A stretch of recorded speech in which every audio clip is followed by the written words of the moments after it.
এখন যাচ্ছি আর মেয়েতে কোথায় যাচ্ছি এখন বলবো না, বুঝে এক কথা বলি। চলো তোমরা সবাই মিলে আমাদের সঙ্গে ঘুরঘুরি করি। এখন সকালবেলা কটা বাজে? ওই সকাল না, এখন দুপুরে 1টা মতো বাজে। এখন 1টা বাজে। সবাইকে নমস্কার জানিয়ে আবার একটা নতুন ব্লগ শুরু করছি। আজকে হচ্ছে সানডে, রবিবার। এই যে মা আর মেয়ে যাচ্ছি।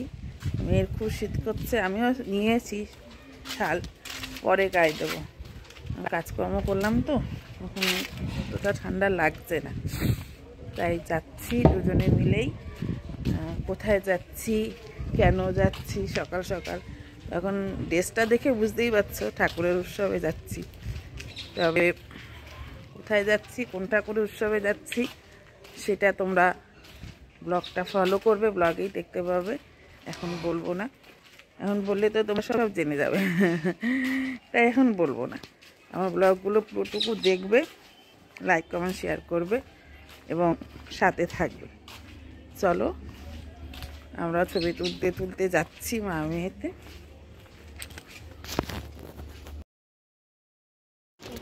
ঠিক আছে, গরম লাগলে খুলে রাখবে। ওটা তো একদম সামনের দিক দিয়ে পুরো একদম ঢাকা। হ্যাঁ, আমি ভাবছিলাম যে এটা বলবো তোকে পরে। তারপরে হচ্ছে এই যে জিন্সের জ্যাকেটটা তো শরীরের মধ্যে পড়ে। হ্যাঁ, জিন্সের জ্যাকেটও পরে আসতে পারতে, এমন একটা আছে, পুচকির একটা আছে জিন্সের জ্যাকেটটা পরে। হ্যাঁ, কিন্তু ওই তো আমারটা যেটা বারটা পরে ওটা ইয়ে। ঠিক আছে, এখন আমরা যাচ্ছি। ভালো রোদ উঠেছে, এই রোদটা কি ভালো লাগে না? এই রোদে খুব ভালো লাগে।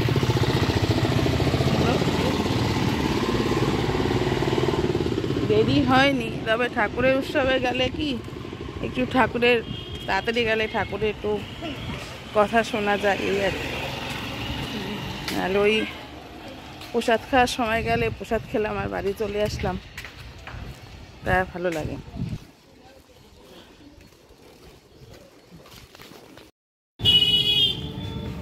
আবার রিক্সায় উঠেছি, রিক্সায় করে যাচ্ছি। আর একটুকুও হেঁটে যেতে পারি না, এখন যা অবস্থা হচ্ছে না, এই হাঁটু ব্যথাতে একটুখানিও হেঁটে যেতে পারি না। সেদিনকে মন্দিরে যাচ্ছি ভ্যানে করে, অটো বানিয়ে রিক্সা বানিয়ে তো ভ্যানে উঠলাম। ভ্যানালা ওটুকু নিয়ে যাওয়ার লিখে আপনি একটুখানির জন্য ভ্যানে উঠলেন। আমি কী করবো বলেন, হাঁটতে পারি না, হাঁটুতে ব্যথা। 10 টাকা নিয়েছে, হাঁটুর ব্যথায় একদম।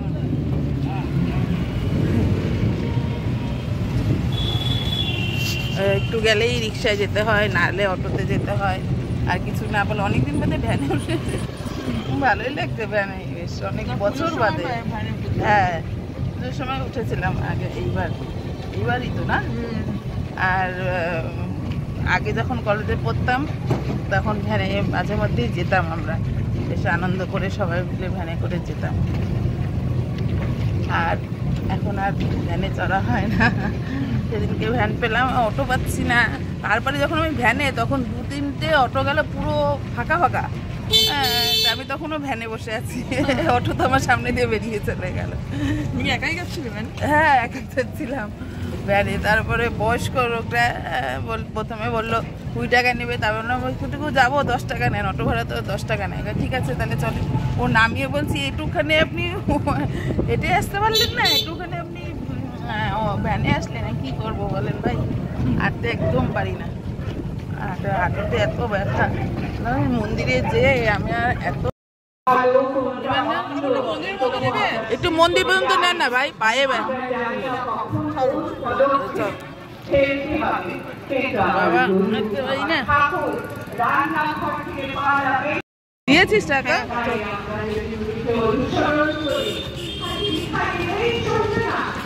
এখানেও প্লেট, কাপ প্লেট বসেছে, প্লাস্টিকের হলে কিনতাম।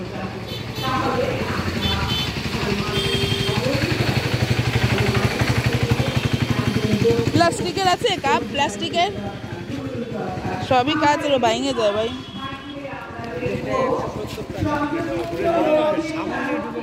হ্যাঁ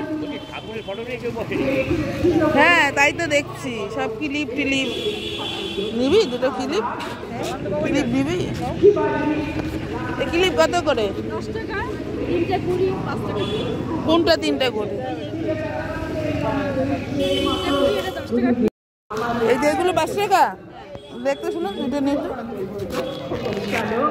হ্যাঁ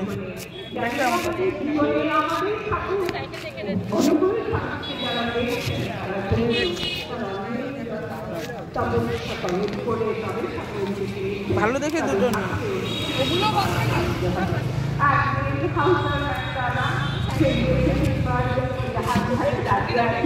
তখন প্রিন্সারদা কি বললেন যে আমি পাবনায় একদিন প্রেমকে দেখে এলাম, তাকে না দেখে তোমার জীবন নিরর্থ অর্থহীন হয়ে যাবে।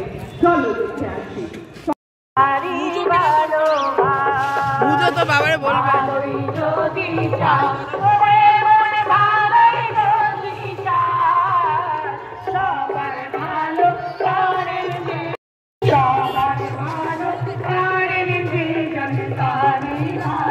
দাঁড়া ছবি তুলছি ভিতরে দিয়ে দাঁড়া মন্দিরে চলে এসছি আমরা চলো দেখবো ভিতরে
ওই যে তুই এখানে ছাড়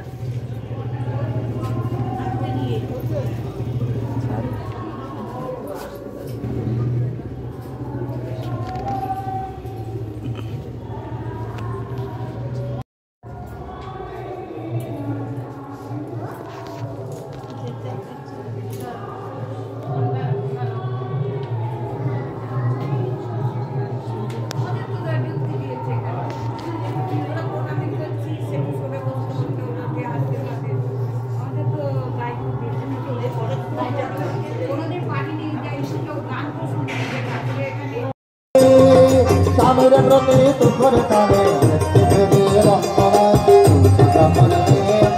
স্বামীর প্রত্য রয়েছে স্বামীর প্রতি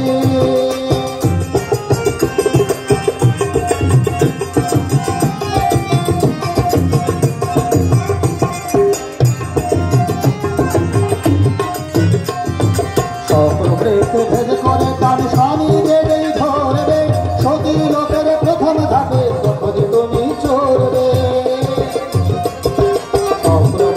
ভেদ করে তার স্বামীকে যেই ধরবে সতী লোকের প্রথম থাকে তখন তুমি চলবে আশা দিও ভরসা দিও সুচার সুব্যবস্থায় যাতে সবাই উচ্ছলতে অন্তরে তৃপ্তি পায় স্বামীর প্রতি আশা দিও ভরসা দিও সুচার সুব্যবস্থায় যাতে সবাই উচ্ছলতে অন্তরে তৃপ্তি পায় স্বামীর প্রতি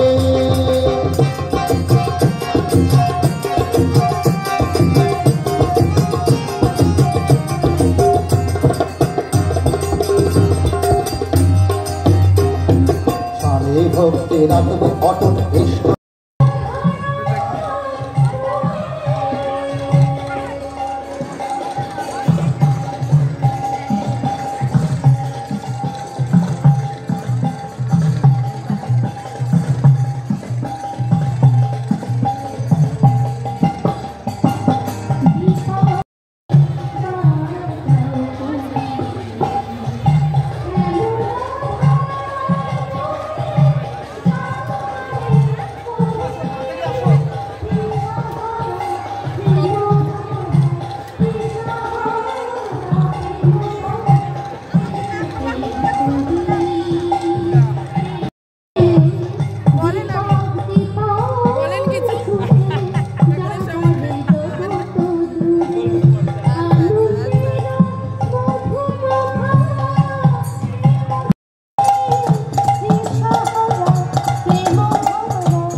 আমার